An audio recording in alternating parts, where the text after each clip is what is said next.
आज सुबह मुझे बहुत स्नेह के साथ, आदर के साथ इंडोनेशिया का सर्वोच्च सम्मान दिया गया है। ये सम्मान कोटि कोटि भारतवासियों का है। नमस्कार, आमी सुमन, आपनारा देखছেন প্রেজেন্ট ভারত। আজ আমরা এমন একজন বিশ্ব নেতার গল্প বলবো যার দূরদর্শিতা এবং কূটনৈতিক কারণে আজ সারা বিশ্বে ভারতের পতাকাকে এক অন্যান্য মর্যাদায় নিয়ে গেছে। হ্যাঁ, আমরা কথা বলছি ভারতের প্রধানমন্ত্রী নরেন্দ্র মোদীর। কিছুদিন আগেই মোদীজি ইন্দোনেশিয়া সফরে গিয়েছিলেন, আর সেখানে তাকে ভূষিত করা হয় দেশটির সর্বোচ্চ বেসামরিক সম্মান বিংতাং আদিপূর্ণা দিয়ে। এই সম্মান পাওয়ার সাথে সাথেই নরেন্দ্র মোদীর ঝুলিতে আন্তর্জাতিক স্তরের সর্বোচ্চ বেসামরিক সম্মানের সংখ্যা গিয়ে পৌঁছায় 35-এ। বিশ্বের 35টি দেশ মোদীজিকে তাদের দেশে সর্বোচ্চ সম্মান দিয়েছেন। এটি কেবল তার ব্যক্তিগত কৃতিত্ব নয়, এটি আজ 140 কোটি ভারতীয়র গর্ব এবং বিশ্বমঞ্চে ভারতের ক্রমবর্ধমান শক্তির এক জীবন্ত প্রমাণ।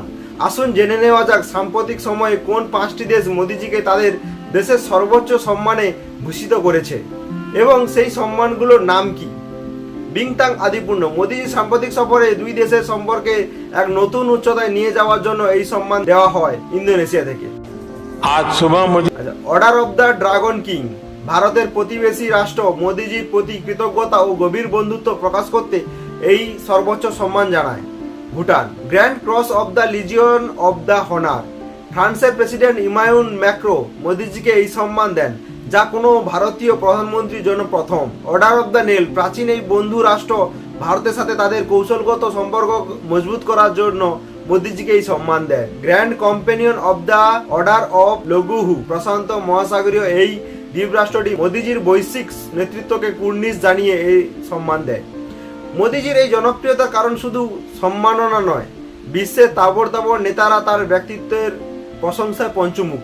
মনে আছে হিরোশিমায় সেই ঘটনার কথা? স্কোয়াড বৈঠকে যখন মার্কিন প্রেসিডেন্ট জো বাইডেন নিজে মোদীজির কাছে এসে বলেছিলেন, প্রধানমন্ত্রী মোদী, আপনার জনপ্রিয়তা আমেরিকাতেও আকাশ ছোঁয়া। আমার কাছে বহু মানুষ আপনার অনুষ্ঠানের টিকিটের জন্য অনুরোধ করছেন। আমার তো ইচ্ছে করছে আপনার একটা অটোগ্রাফ নেই। একজন মার্কিন প্রেসিডেন্ট যখন ভারতীয় প্রধানমন্ত্রীর কাছে অটোগ্রাফ চান, তখন বুঝতেই পারছেন ভারতের কূটনৈতিক আজ কোন স্তরে রয়েছে।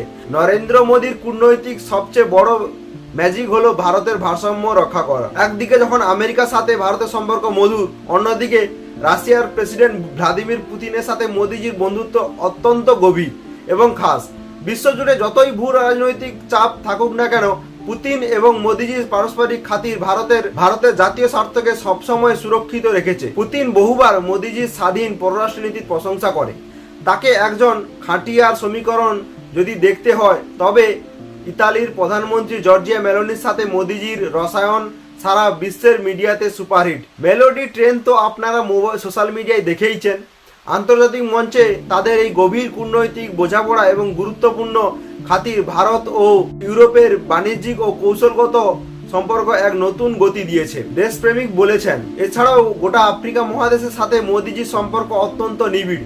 করোনার সময় ভ্যাকসিন মৈত্রীর মাধ্যমে আফ্রিকার গরিব দেশগুলোতে বিনামূল্যে ভ্যাকসিন পাঠিয়ে ভারত প্রমাণ করেছিল যে তারা বিপদের বন্ধু। আফ্রিকার দেশগুলোর আওয়াজকে বিশ্ব মঞ্চে তুলে ধরতে G20 গ্রুপে আফ্রিকান ইউনিয়নকে স্থায়ী সদস্য পদে পাঠিয়ে দেওয়ার পেছনে সবচেয়ে বড় ভূমিকা ছিল এই নরেন্দ্র মোদীর। সেই কারণে আফ্রিকার প্রতিটি নেতা মোদীজিকে তাদের বন্ধু বলে ভাবেন। বিশ্বের 35টি দেশের সর্বোচ্চ সম্মান, বিশ্ব নেতাদের প্রশংসা কিংবা আন্তর্জাতিক মঞ্চে ভারতের এই খাতির কোনোটি এমনি আসেনি। এর পেছনে রয়েছে মোদীজির বসুধৈব কুটুম্ব, অর্থাৎ গোটা বিশ্বই এক পরিবার, এই ভাবধারা এবং শক্তিশালী কূটনীতি। আজ ভারত আর শুধু খবরের দর্শক নয়, আজ ভারত বিশ্ব মঞ্চের ভাগ্য বিধাতা। মোদীজির এই বিশ্বজয়ের সফর সম্পর্কে আপনার কি মতামত? কমেন্ট করে অবশ্যই জানাবেন। ভিডিওটি ভালো লাগলে লাইক করবেন আর শেয়ার করতে ভুলবেন না। ধন্যবাদ। বড় ভাই ও ভ্রাতা হিসেবে পাশে থাকবেন এবং চ্যানেলটিকে সাবস্ক্রাইব করে নেবেন, যাতে বিভিন্ন রকম আপডেটের ভিডিওর জন্য চ্যানেলটিকে সাবস্ক্রাইব জরুর করে নেবেন।